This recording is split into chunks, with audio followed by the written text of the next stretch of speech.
ಇವತ್ತು ಒಂದೊಳ್ಳೆ ರಾಗಿಯಿಂದ ರೆಸಿಪಿ ಮಾಡ್ತಾಯಿದ್ದೀನಿ. Breakfast recipe. ತುಂಬ ರುಚಿಯಾಗಿರುತ್ತೆ. ಮಕ್ಕಳಂತೂ ಕುಣಿದಾಡ್ಕೊಂಡು ತಿಂತಾರೆ. ಇದನ್ನು ಅಷ್ಟು ರುಚಿಯಾಗಿರುತ್ತೆ. ಜೊತೆಗೊಂದು ಚಟ್ನಿ ಯಾವ ರೀತಿ ಮಾಡೋದು ಅಂತ ನೋಡ್ಕೊಳ್ಳೋಣ. ನೋಡಿ, ಇಲ್ಲಿ ಒಂದು ಬೌಲ್ ಇಟ್ಕೊಂಡಿದ್ದೀನಿ. ರಾಗಿ ಹಿಟ್ಟು ತೊಗೊಂಡಿದ್ದೀನಿ. 1 ಕಪ್ಪಿನಷ್ಟು ರಾಗಿ ಹಿಟ್ಟನ್ನು ತೊಗೊಂಡಿದ್ದೀನಿ.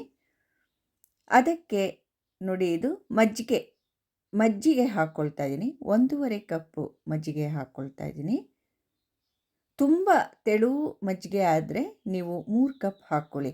ಈಗ ನಾನು ಸ್ವಲ್ಪ ಗಟ್ಟಿ ಮಜ್ಜಿಗೆ ಆದ್ದರಿಂದ 1 ಕಪ್ ಹಾಕ್ಕೊಂಡು 1 ಕಪ್ ನೀರು ಹಾಕ್ಕೊಂಡಿದ್ದೀನಿ. ರುಚಿಗೆ ತಕ್ಕಷ್ಟು ಉಪ್ಪು ಹಾಕ್ಕೊಂಡು ಇದನ್ನು ಮಿಕ್ಸ್ ಮಾಡ್ಕೋಬೇಕು. ನೀಟಾಗಿ 1 ಗಂಟಿಲ್ಲದ ಹಾಗೆ ಇದನ್ನು ಮಿಕ್ಸ್ ಮಾಡ್ಕೋಬೇಕು. ಈಗ ನೋಡಿ, ನಾನು 1 ಗಂಟಿಲ್ಲದ ಹಾಗೆ ಮಿಕ್ಸ್ ಮಾಡಿಕೊಂಡೆ. ಒಂದು ಬಾಣಲೆ ಇಟ್ಕೊಂಡಿದ್ದೀನಿ. ಗ್ಯಾಸ್ ಮೇಲೆ ಎಣ್ಣೆ ಹಾಕ್ಕೊಂಡಿದ್ದೀನಿ. 2 ಟೀ ಸ್ಪೂನ್ನಷ್ಟು ಎಣ್ಣೆ, ಸಾಸಿವೆ 1 ಟೀ ಸ್ಪೂನ್ ಹಾಕ್ಕೊಂಡು ಅದು ಸಿಡಿದ ನಂತರ ಜೀರಿಗೆ 1 ಟೀ ಸ್ಪೂನ್ ಹಾಕ್ಕೊಂಡಿದ್ದೀನಿ.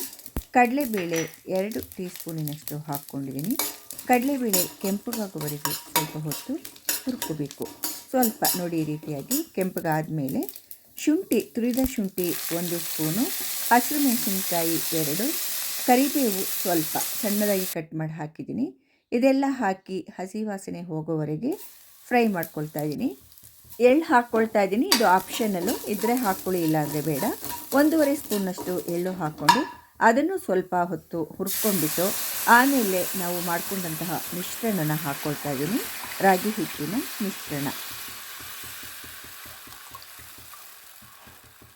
ಕೈ ಬಿಡದೆ ಈ ರೀತಿ ಕೈ ಆಡಿಸ್ತಾನೆ ಇರಬೇಕಾಗತ್ತೆ. ರಾಗಿ ಹಿಟ್ಟು ಮಿಶ್ರಣ ಹಾಕ್ಕೊಂಡ್ಮೇಲೆ ನೋಡಿ, ಈ ರೀತಿ ಕೈ ಆಡಿಸ್ಕೊಳ್ತಾನೆ ಇರಿ. ಮೀಡಿಯಮ್ ಫ್ಲೇಮ್ನಲ್ಲಿ ನೀವು ಕೈ ಆಡಿಸ್ಕೊಳ್ತಾ ಇರಬೇಕು.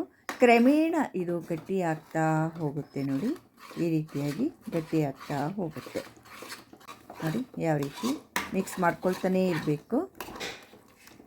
ನೋಡಿ, ಈ ರೀತಿ ಮಾಡೋದ್ರಿಂದ ಗಂಟಿರೋದಿಲ್ಲ. ಈ ಥರ ಮಾಡೋದ್ರಿಂದ ಗಂಟಾಗೋದಿಲ್ಲ.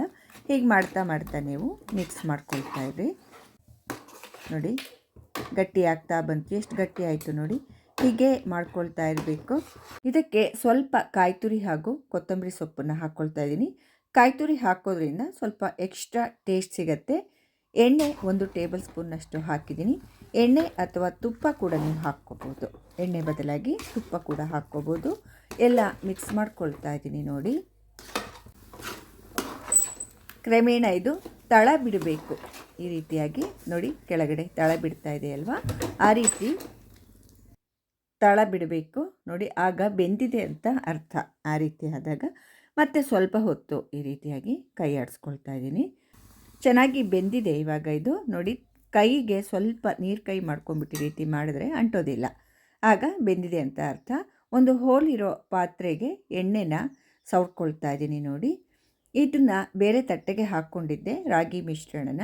ಸ್ವಲ್ಪ ತಣ್ಣಗಾದ ಮೇಲೆ ಕೈಗೆ ಎಣ್ಣೆ ಹಾಕ್ಕೊಂಬಿಟ್ಟು ಸ್ವಲ್ಪ ಸ್ಪ್ರೆಡ್ ಮಾಡಿಕೊಂಡು ಚಿಕ್ಕ ನೋಡಿ, ಈ ಥರ ಉಂಡೆಗಳನ್ನ ತಗೊಂಡು ರೌಂಡಾಗಿ ಮಾಡ್ಕೊಳ್ತಾ ಇದ್ದೀನಿ.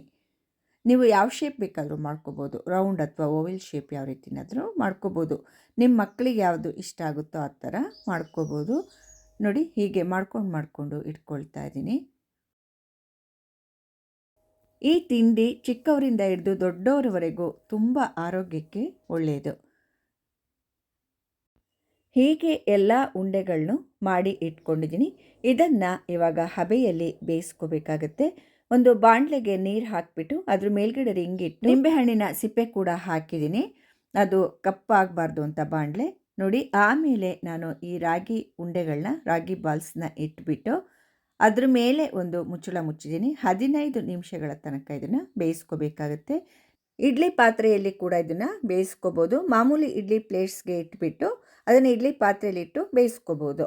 ಈಗ ಚಟ್ನಿ ರೆಡಿ ಮಾಡ್ಕೊಳ್ತಾ ಇದ್ದೀನಿ. ಈರುಳ್ಳಿ ಹಾಕ್ಕೊಂಡೆ 2 ಮಿಕ್ಸಿ ಜಾರ್ಗೆ ದಪ್ಪವಾಗಿ ಕಟ್ ಮಾಡಿಕೊಂಡು, 3ರಿಂದ 4 ಟೊಮೆಟೊ ಹಾಕ್ಕೊಂಡಿದ್ದೀನಿ ಕಟ್ ಮಾಡಿ, 3 ಹಸಿರು ಮೆಣಸಿನಕಾಯಿ, ಬೆಳ್ಳುಳ್ಳಿ ಹೆಸಳು 5 ಹಾಗೂ ಜೀರಿಗೆ ಅರ್ಧ ಸ್ಪೂನ್. ಇದಿಷ್ಟನ್ನು ನುಣ್ಣಗೆ ನೋಡಿ ಈ ರೀತಿ ಮಿಕ್ಸಿಗೆ ಹಾಕ್ಕೊಂಡು ತಂದಿದ್ದೀನಿ.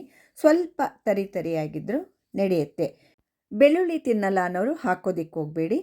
ಪ್ಯಾನ್ ಇಟ್ಕೊಂಡಿದ್ದೀನಿ ಗ್ಯಾಸ್ ಮೇಲೆ. 1 ಟೇಬಲ್ ಸ್ಪೂನ್ನಷ್ಟು ಎಣ್ಣೆ ಹಾಕಿ ಸಾಸಿವೆ ಅರ್ಧ ಟೀ ಸ್ಪೂನು ಹಾಕ್ಕೊಂಡಿದ್ದೀನಿ. ಕಡಲೆಬೇಳೆ 2 ಟೀ ಸ್ಪೂನ್ ಹಾಕ್ಕೊಂಡು ಇದು ಕೆಂಪಗಾಗುವವರೆಗೆ ಹುರ್ಕೊಳ್ತಾ ಇದ್ದೀನಿ. ಸ್ವಲ್ಪ ಕೆಂಪಗಾದ ನಂತರ ಕರಿಬೇವಿನ ಸೊಪ್ಪು ಸ್ವಲ್ಪ ಹಾಕಿದ್ದೀನಿ.